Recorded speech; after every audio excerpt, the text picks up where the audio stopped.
Hey, expert investors, Paul here. I want to talk about 3 ways to maximize rental income at your cottage. And this is a perfect example, so I'm going to take this video right here, right now, before I forget all this stuff.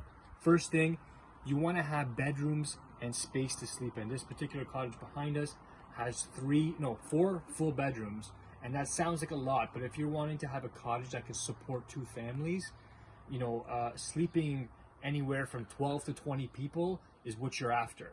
Okay, I know that sounds crazy, but stay with me for a second. Now, the cheapest way to add sleeping space at a cottage, if there's space on the land, is just like what's behind me there, is what they call a little bunkie.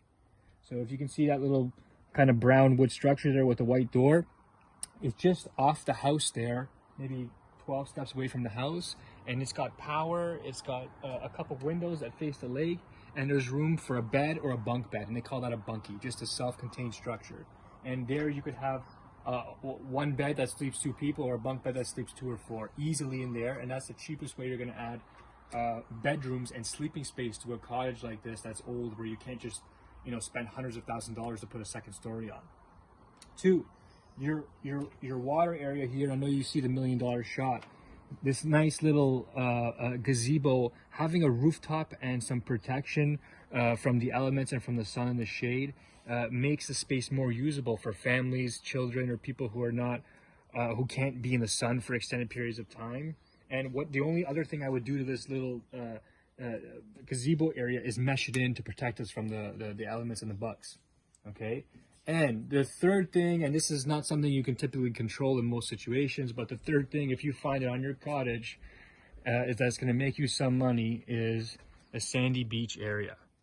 So that sandy little beach area, I know it doesn't look like much, but it's something you can definitely advertise on your Airbnb listing or on your short-term rental website, and that's going to draw people in.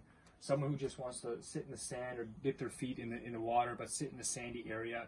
Anything with sand on a beach, on a big lake, in the Muskokas, Kawarthas, anywhere in cottage country is primo to maximize rental income.